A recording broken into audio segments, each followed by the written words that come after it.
Who have I missed? Have I missed anybody? Okay, and Matt Elder, who is on here in his red cardinal shirt, is the facilitator and more or less master of ceremonies for this. And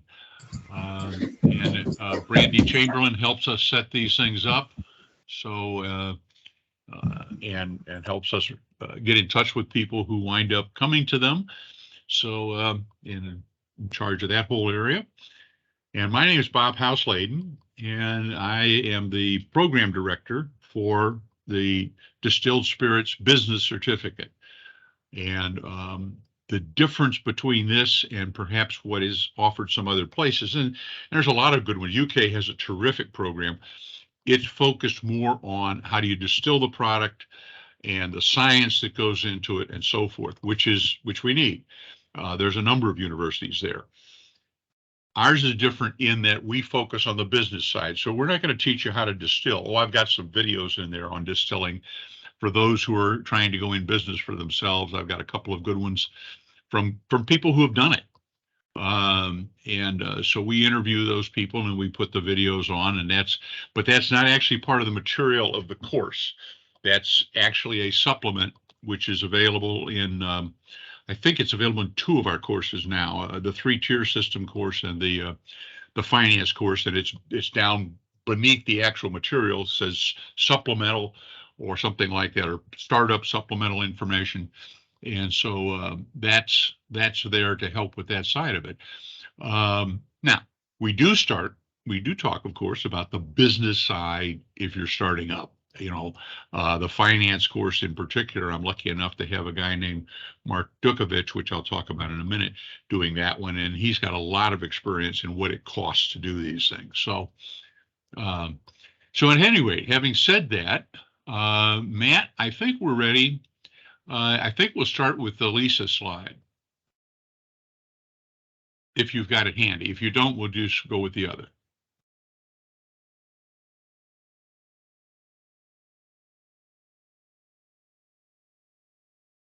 Okay. All right, we'll start here.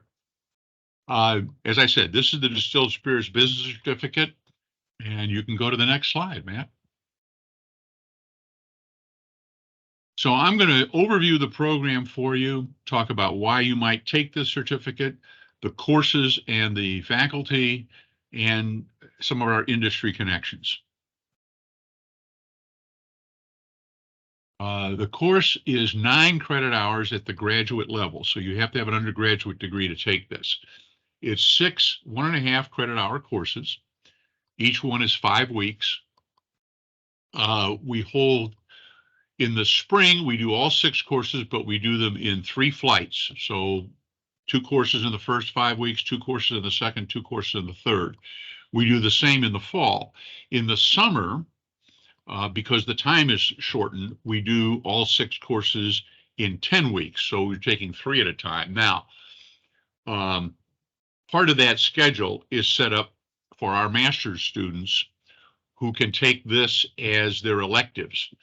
So, and they needed to get them all out of the way in one semester. People coming in to just take the certificate program obviously don't have to do that. You can take 1 course at a time. You can take 1 semester to do the whole thing, or you can take, I guess if you spread them all out, you could take 2 years to do it. So it's designed to fit where you are. The courses are developed and delivered in collaboration with industry professionals. I talked about Mark Dukovich. Mark was a global finance director for Brown-Forman for a number of years. Prior to that, he worked for a couple of other distilleries in finance. Jim Murphy, who teaches our brand marketing course, was the global brand director for Jack Daniels. I teach the 3-tier course. I was also a marketing director with Brown-Forman. And each course, in addition to the primary instructor, which I'll talk about, also has a corporate fellow, a second person, and those are all industry people, industry professionals, some of which are still working in the industry, some are not. Let's see, this can be, the courses can be applied to degree requirements such as the MBA or taken independently. And there is an optional industry experience in Louisville. Now, what I mean by that, there's an organization called Moonshine University, and they do teach the distilling side of it. And we've arranged a discount with them for people who wanted to take that. So, and they have a number of options and so forth. Okay, let's go on. This is the program. So we look first to the distilled spirits industry overview and regulatory issues. So it talks about the history of the industry and so forth, and then what some of the major regulatory issues are. Every course talks about regulation to some extent because it's such a regulated industry. Spirit 620 is the finance fundamentals, and it's not an accounting course, it's a finance course, and it looks at this from a higher level. So we don't get into the bookkeeping of it. We get into the things that have to be done. How do you keep track of and file the taxes, and what are all the pieces that have to be tracked and dealt with in the finance side. Spirit 630, distilled spirits operation and supply chain. We're very lucky here. We have Shalyn Shaw as the master instructor, but we have, well, I'll talk about instructors as I get on here. I'm going to get myself distracted and take 2 hours for this instead of 1. But anyway, we talk about the operations that in terms of production and also supply chain.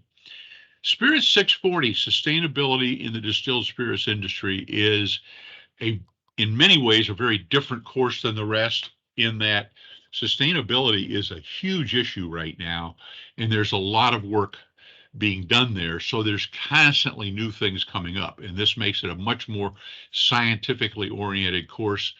We're talking about sustainability both in the side of, we need to keep responsible alcohol consumption and so forth among people who are, in order to keep the industry vibrant.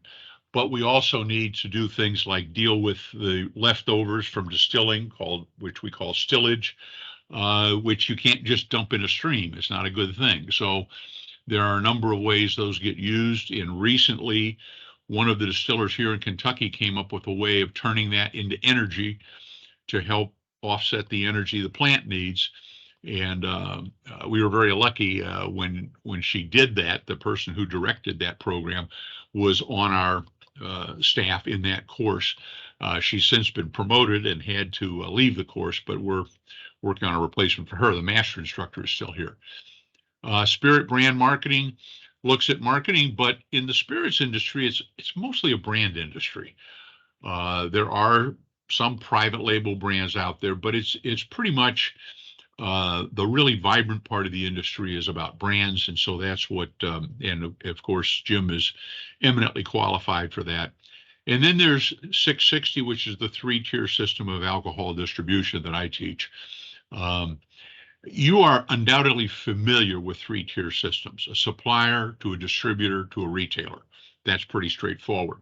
The difference being that in this industry, it's pretty much mandated that we use a 3-tier system. So Walmart can't come to us and say, oh, we'd like to buy direct. We'll buy a train load.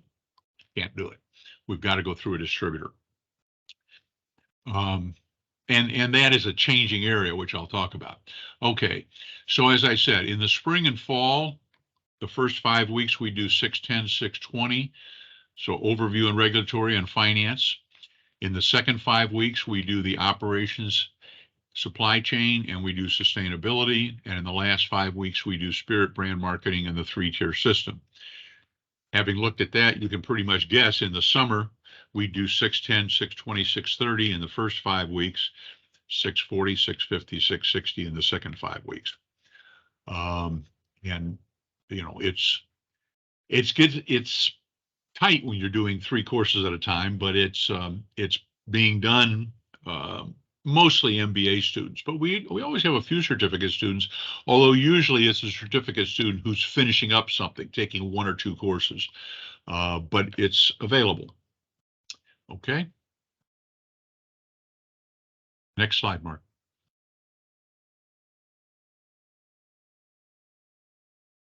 Okay, why would you do this? and go ahead and put these up here. Potentially as a career, there's 2,242 businesses, at least when I wrote the slide, which was 2021, in the distilled spirits industry in one way, shape, or form. Suppliers, distributors, retailers, and brokers in some of the states where that's required. It grew during 2020. In spite of the pandemic, it grew 7.7% in revenue and 5.3% in volume. And understand, in that year, for 6 months, on-premise accounts were all closed by mandate. They normally do 20% of our business. So we had that growth in spite of the fact that for 6 months, 20% of our business was not available. So the industry is growing. In 2019, which was the last that I had these numbers for, 190 billion in economic activity, 1.64 million jobs, 32 billion in federal, state, and local taxes. We are the second largest source of tax revenue after the income tax. Next. Why? The second piece is people are generally interested in spirits, especially bourbon. It is a people business. So even if you're not interested in getting into the business itself, it's nice to know something about it, creating friends and networks as part of this program and so forth. And finally, some people have come in pursuing a passion. They get really excited about bourbon or about distilled spirits in general. Some of them single malts. The new, actually, it's still in the consideration process, but they're looking at a new designation for American single malt, which would be an American version of Scotch. You can't call it Scotch, but it would be an American version of that.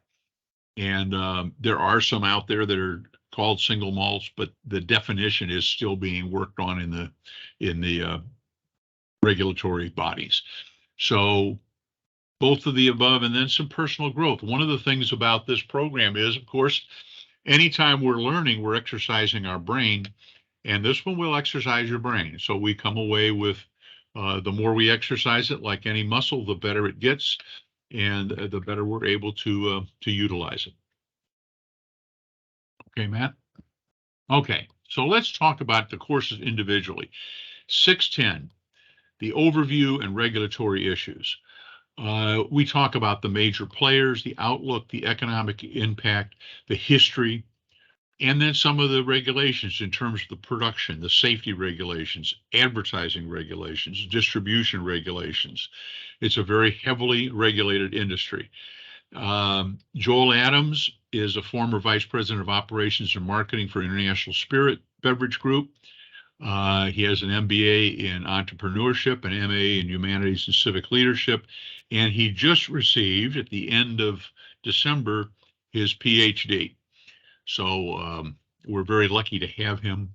Linda Lewis is manager of research and regulatory at Brown-Forman, managing brands like Jack Daniels and Woodford Reserve.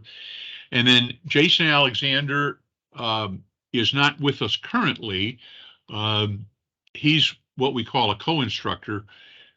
Because we have MBA students, we try and hold the classes to 25 students.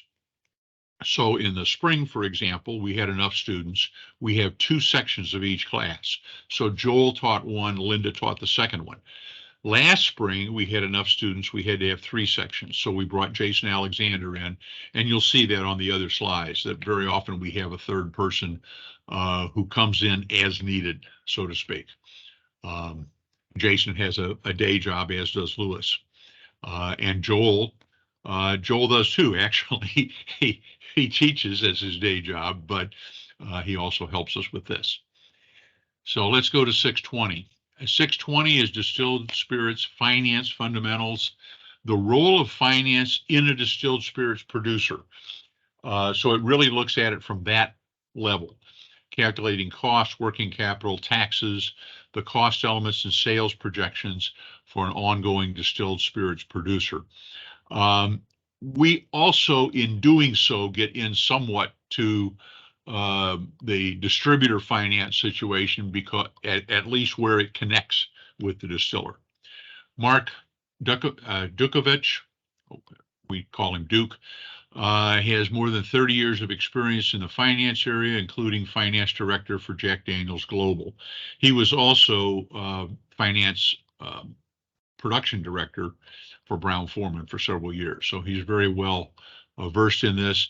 Dennis Brown and Tim Condon each have 30 years experience in the industry, in the financial area. Dennis is still actually working for Brown-Forman. Tim retired about a year ago, and he's now acting as a financial consultant for startup distilleries, and has done very well with that. Next. Spirits 630, distilled spirits operations and supply chain. We analyze distilled spirits production and evaluate the operations using Lean Six Sigma, the theory of constraints. Shalin Shah is the master instructor, and he has a background specifically in supply chain, Lean Six Sigma, and the theory of constraints. Chris Ford is an MBA and a corporate fellow from Brown-Forman. And here again, Jason Alexander comes in if we need him. And these are quotes from people that took the course. Professor and corporate fellow were extremely knowledgeable on the course material and presented in a way that was clear. Each of the class materials and supplements were worthwhile and important to the overall picture. Class was excellent in structure. So it's been a good program. 640. This is the sustainability course. It's a vital to the longevity of the industry and also land, water, and species. And it's the specific focus of the course is on sustainability of resources required for the industry, factors affecting those resources, and current sustainability initiatives. Tamara Sloth's PhD is the director, actually up until recently was the director of the sustainability degree here at U of L, and she's been a 3-year instructor in this course. She has now moved on to sustainability in the city of Louisville, but continues to teach this course since it's an online course.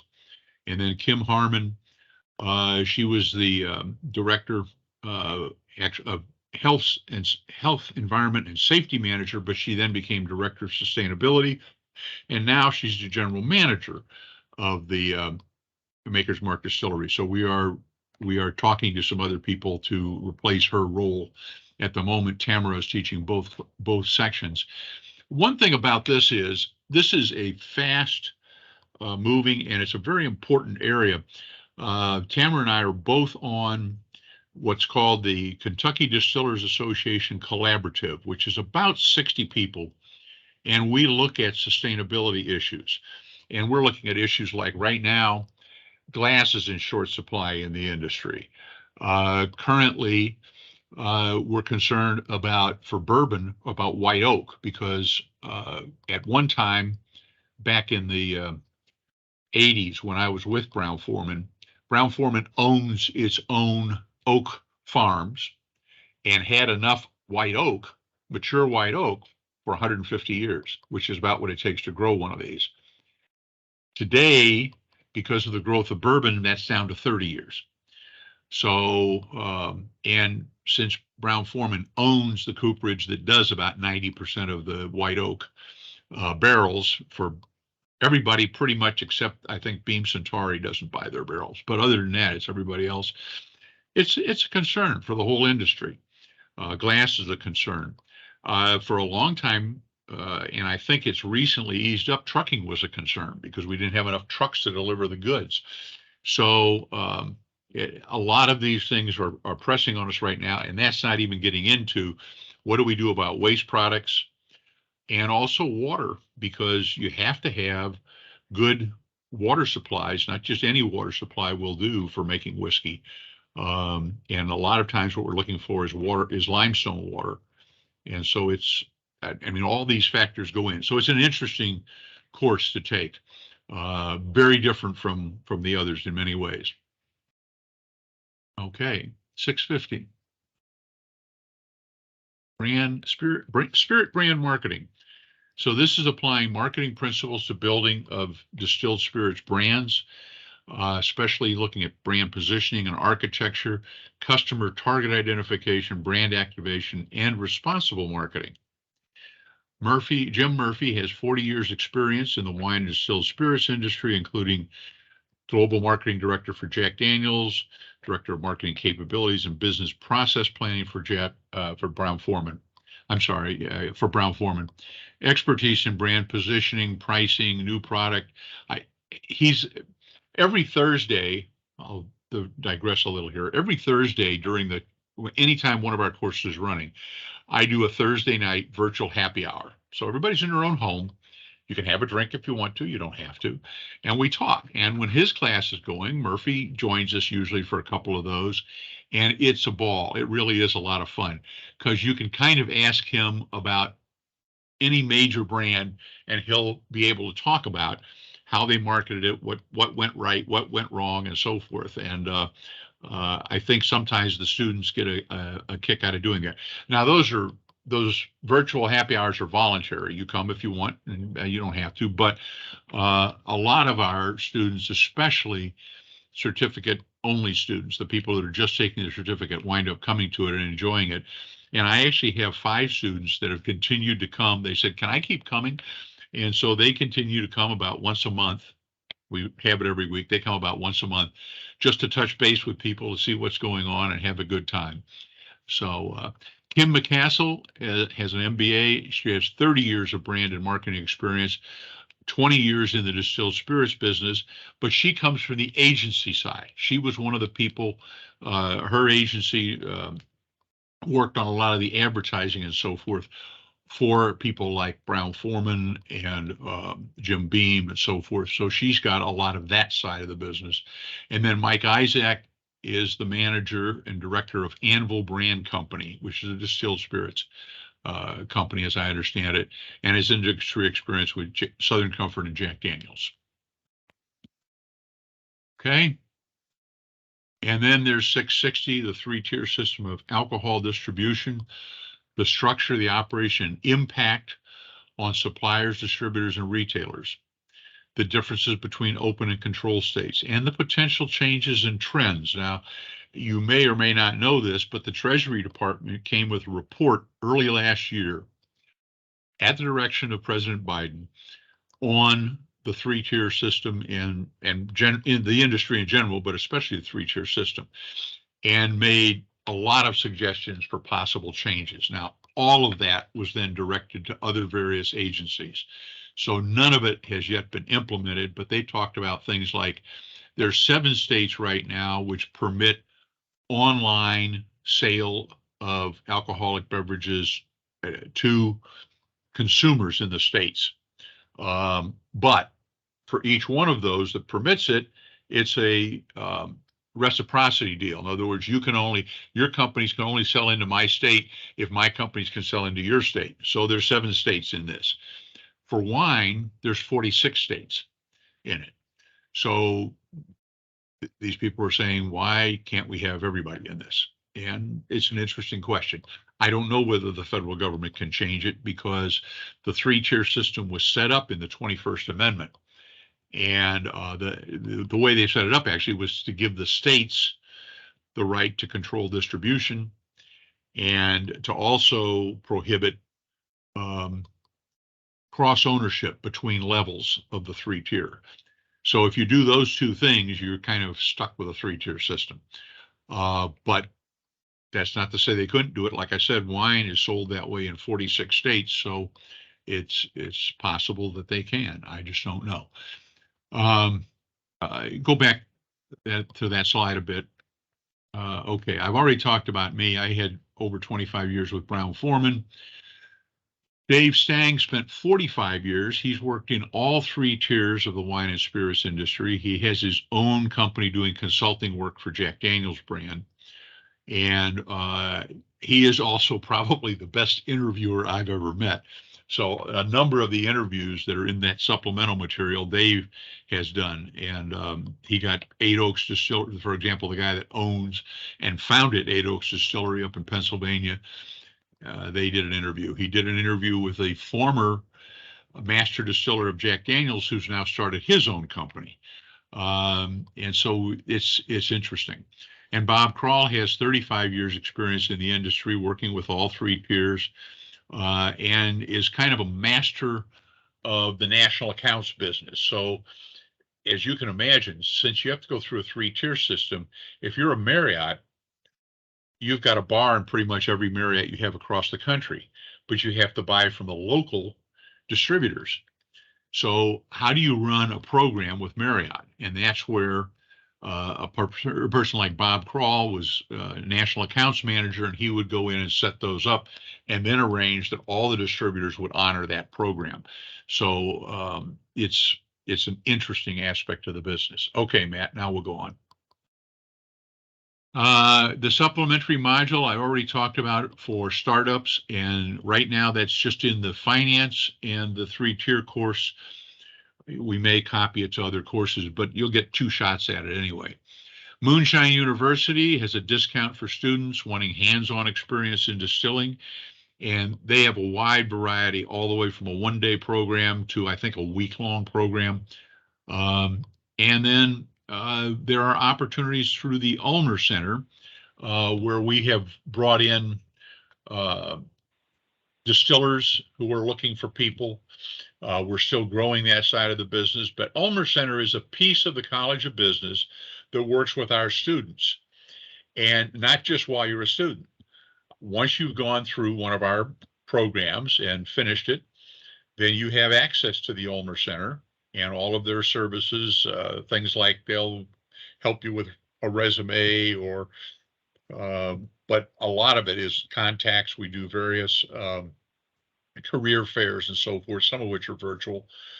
We are also working on, and this came up since this slide, the Kentucky Distillers Association is making available, we should have it by the end of this semester, a site in which all of the distilleries in the state that are looking for people will put their job openings there.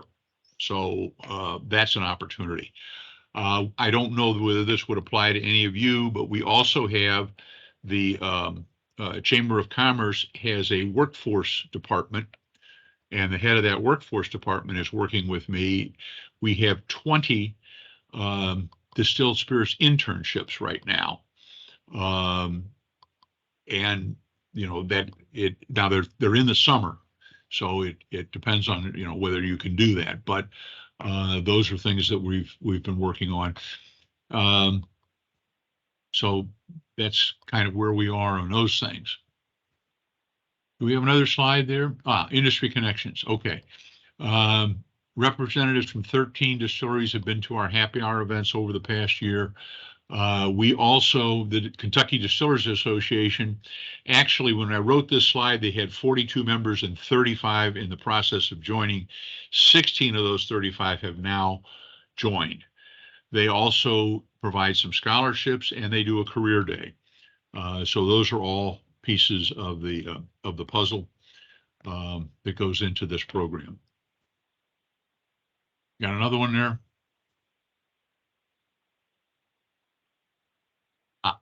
Questions?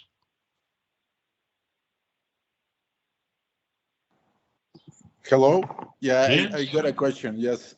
So since I'm in the tequila business, eventually I would like to ask if this program is not that much focused on bourbon, correct? I mean, it's like the industry in general. The program is about the industry in general, yes. Now, I will admit, we do a happy hour. There's a lot of bourbon conversation. But on the other hand, part of that is we haven't had anybody from somewhere else. Although we did get very much into rum and single malts and scotch in the fall semester, just because we had people interested in those. So, you bring up something about tequila, they'll talk about tequila. But in the courses themselves, it's around the industry. Okay. Now, we do not talk about regulations in Mexico. Okay. So the regulatory programs and maybe the three-tier system is like only in the U.S. or is like something like worldwide? Three-tier system is in the U.S. Okay. Definitely. Yes, it does. But of course, if you bring your tequila to the U.S., that's the system you'll have to deal with. And in the U.S., if, for example, there's a couple ways to do this, and I won't get deep into them, but one, of course, would be to sell through an importer. And if you do that, the importer gets treated just like we would a distillery. Many of the same rules apply. They use a bonded warehouse, so they don't have to pay the taxes until it goes out to the distributors and things. So there's a lot of that. And then the other way to go, of course, is to sell it directly into a distributor, but then you have to get the importer's license. So those are different ways we can do it. And the other thing that happens here, and I know others do this too, the people we have teaching the courses obviously have experience beyond just what we're teaching in the courses. So, for example, a Joel Adams, if you dropped him a note and said, "Look, I'm looking at importing my product to the U.S." My guess is he could tell you a lot about what the importation rules would be. Okay. We'll cover a little bit of it in the courses, but he would know a lot more about it. And what he doesn't know, Linda Lewis would know, because Brown-Forman is an international company, and she's in their regulatory area. So we've got people who can answer a lot of those questions. Okay, cool. Thank you We so also much. have, and I'd be glad to hook you up with him if we can find him. My buddy Dave Stang, who works with me on the course, got one of our students was making product in Denver, in Colorado, not Denver, and wanted to get distribution in Kentucky. Well, Jim Clayton, who was once with Brown-Forman, then he was with a distributor. Now he works as an importer with a company that brings product in. And he's the one that goes around and gets the distributors and gets that all done. And he managed to get the distributor to bring in this fellow's product into Kentucky. So we've got a number of possibilities there. If that would be the sort of thing would help you. Okay. Thank you so much. No problem. Glad to do it. Who else?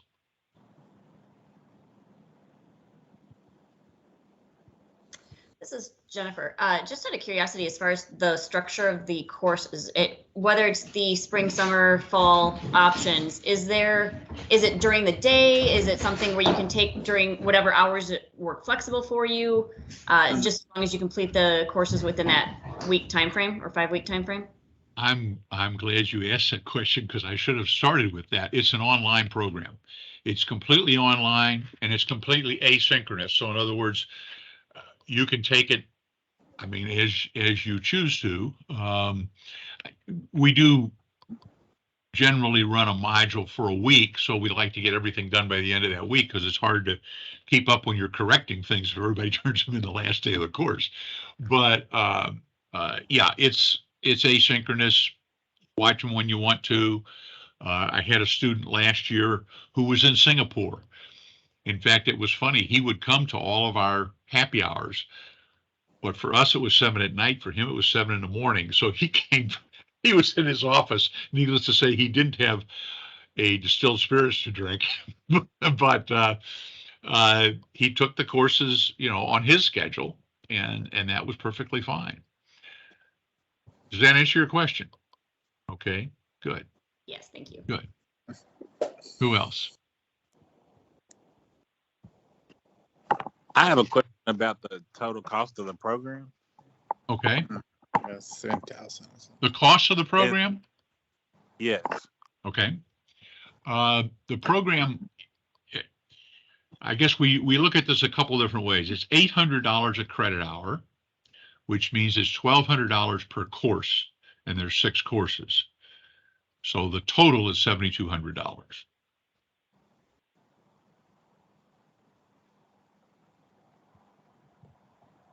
And that's, of course, spread out over whatever period of time you decide to take the courses in.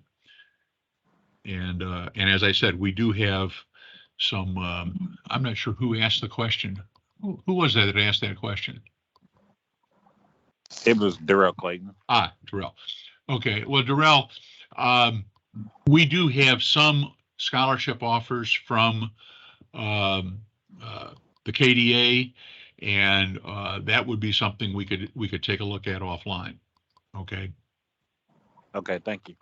they specifically put them in for underrepresented minorities in the industry, which is a lot of people, because the industry is getting better about it, but they are desperately looking to diversify. They really are, and uh, I've we've. noticed that as I'm sorry. I've noticed that as well, especially Yeah, yeah. with the new local distiller that we have here that was founded by Yeah. 5 young urban gentlemen. So When I got into the industry, which was back in the mid 70s, we used to kid about it being an old white man's business because that's about all there was. I wasn't an old white man at that time. I was a young white man, but nevertheless, that's the business it was. Today, we've done a decent job of gender diversification. I don't know that we're there yet. I wouldn't pretend to have that kind of knowledge, but we've done a reasonable job. But we still don't have enough diversity in all the other ways that you can have diversity, and everybody is looking for it too. When I was with Brown Foreman back around, I think it was 1999. I was the vice president of leadership development, but one of the things I ran at the request of the president was a task force on diversity awareness for our company. Every employee went through this thing, and it was a good program, and so forth. Today, but that was a starting point. Today, there's a vice president level diversity director, and I think there's also a multicultural director in there. Seems to me somebody told me that. So it's changed, but we're not there yet. And it unfortunately takes a long time because you also wind up convincing people that there isn't an opportunity here, and then they don't come and try. So it's the old story. You dig your own grave, and then you have to live with it. So, but they're working on it, and we're working on it. What else?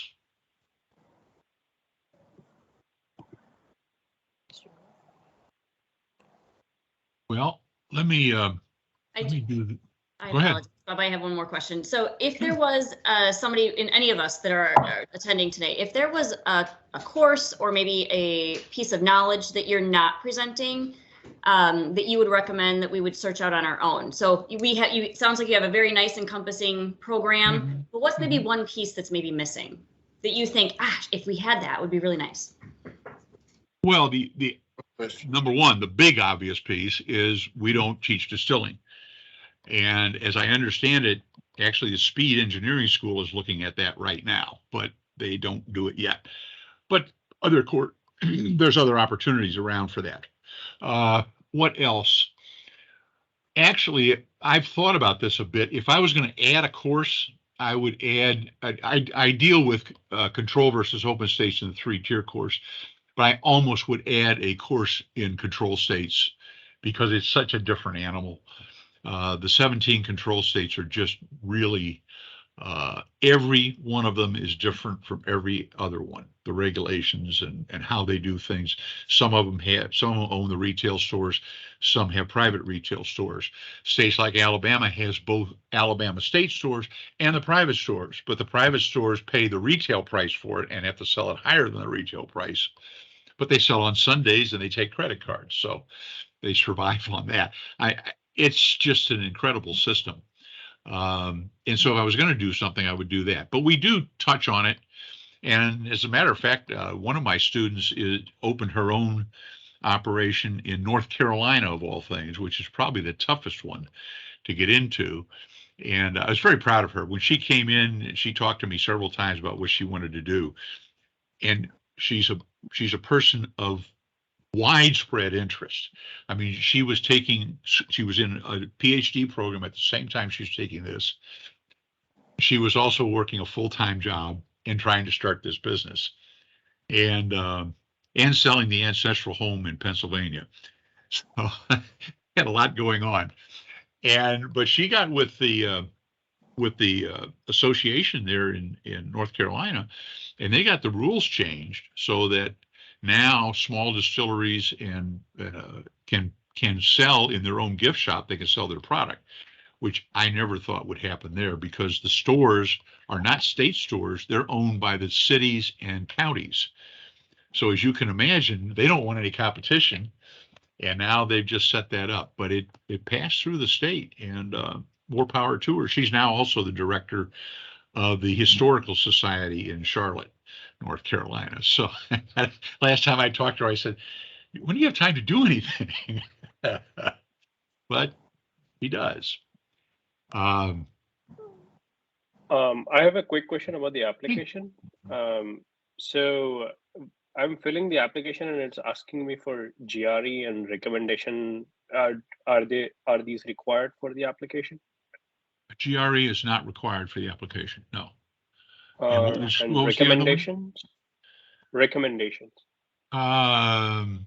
Matt, do you know the answer to that one? I'm not all that sure. I think we need to have something about your college graduation. I don't remember us having to have a recommendation. Okay. Okay.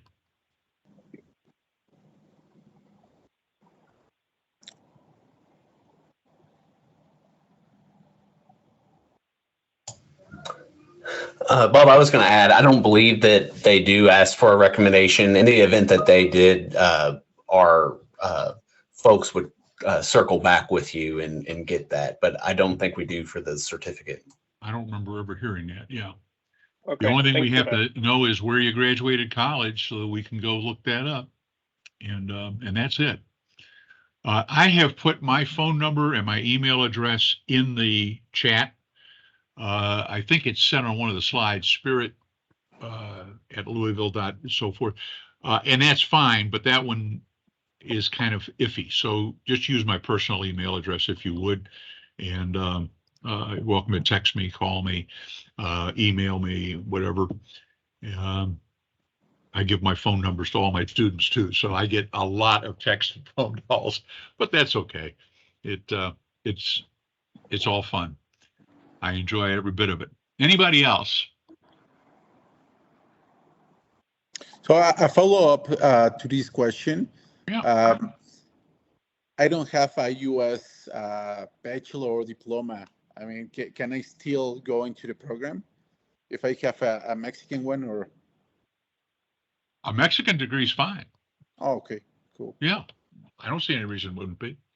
Okay. Send it in. If they raise hell, I'll go talk to them. That's all. Yeah, and there may be some sort of verification process that they would go through just to say, you have to have the equivalent of a U.S. Degree, but there's evaluation services that do that, and your admissions representative would walk you through those steps. Okay. I've never seen anybody have a problem with that side of it. A college degree is from Mexico. Okay. As far as I know, Mexico's got perfectly fine colleges.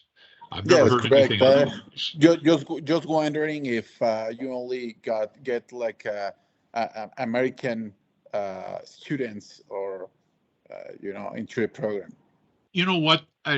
We also have students from other countries because our MBA program, one of the MBA programs we have is an international MBA program, and about a third of the students are international. So they have to be taking degrees from other countries. There's no way around that one. And as I said, we've had a few people from other countries. I had one from Italy in the program. He was going to open a whiskey distillery in Italy. I'm not sure how well that would go over, but I told him I can't tell you anything about the regulations in Italy because I just don't know. But yeah, cool. Yeah, thanks. It is interesting, by the way, because and I learned this fairly recently. I kind of knew it, but I learned it fairly recently. it's not a three-tier system in Europe, at least not the way it is here. Brown-Forman literally bought a distillery in Europe for distributing their products over there. So, which is one way to control the distribution, I suppose. And of course, it's the European Economic Union. So you get one distillery, you can distribute all over the entirety of Europe, or at least all the members. I don't know what they're doing with the UK now, because having left it, used to be that the breweries were the ones who did all the distribution in the UK, and I don't know what it is today. So, what else? I have a quick question about back on like the cost of the program and scholarships and things. Do you know if the certificate accepts like AmeriCorps awards, education awards? AmeriCorps. Is that, I'm not familiar with AmeriCorps. What is an AmeriCorps award? It's through, so like I volunteered through a nonprofit, and it's like connected to the like a civil like servant like local domestic service work, and they provide like education awards for a certain amount of volunteer hours put in. And so it's like I have like $3,000 of an education award that can go towards, usually it's towards like college loans or different courses. And I don't know if there's certain. I would imagine we could, but I can check it for you. Okay, yeah. If you would just drop me a text so I know where to reach you. Yeah, sounds great. I will. Thank you. I'll do that. Sure, glad to. Be sure you put the AmeriCorps in there so I remember what it is. Yes, I'll specify. I've reached an age I don't trust my memory that much anymore. But no worries. I was doing fine until I had COVID in the summer. And after that, little pieces disappear. I mean, I'll be using a quote that I've used for 20 years and all of a sudden won't remember who the author was. And it's frustrating as all get out. So, but fortunately, I do know who my wife is, so that works out okay. If you forget her name, you're in big trouble, you know. Anything else? Okay, well, I haven't done this before, but if anyone is interested, I've got a virtual happy hour going on Thursday night. If you have any interest in that, drop me an email with your email in it, and I'll invite you. Haven't tried this before. I don't know. We're going to do something different. Matt is probably rolling his eyes back there and going, Bob, what are you going to do next? He's gotten used to it, though, haven't you? No, I think that's a great idea. If anybody can make it. I mean, it is always great to get a current students' perspective on the program, what they're, the benefits they're seeing, how they're, leveraging that. And I mean, I think that's one thing, from our perspective, we always love when we hear students that are already taking what they're learning in the classroom and putting it into practice already. And that's, the joy about this program is that, you can take the first class and you can get something that is applicable to what you're wanting to do. Yeah. Well, and I've enjoyed it recently. The production manager for Michter's, which is a whiskey bourbon company here in town, is in our program right now, and he's been coming to them, and so we have a great time. I talked to him today on the phone and said, I just bought a bottle of your rye. I'm going to try it Thursday when we do the happy hour. So he said it was good. I wouldn't have expected anything different, would you? But it's interesting because they are doing a lot of international business. He was talking about their difficulties of getting into India, and I'm going, okay, you're not that big a distillery. What are you doing in India? But American distilled spirits products are going all over the world. It's pretty amazing. And Enrique, tequila is doing well in this country. And I think it will do nothing but better. And you're in the right price area because I hope so. Premiums. Oh, yeah. Michter's actually, he talked, I think that was 2 weeks ago. He talked about they were coming out with a bottle I don't remember all of the specifications of it, but it's a special bottling. $6,000 a bottle. Oh, wow. Yeah. Yeah. Now, What have brand? That's Misters, Mistchers, I believe it is. And they make whiskeys, but bourbon is their biggest piece. And I think this one is a bourbon, but they do a rye and a single malt and a sour mash. So little of this, little of that, little of the next thing. But people are doing special bottles all the time. And a friend of mine,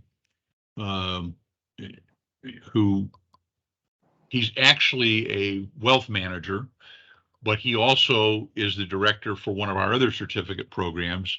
And when he was first coming in, the dean had me take him to lunch and talk to him about what it was like to be a director, what you had to do and all that.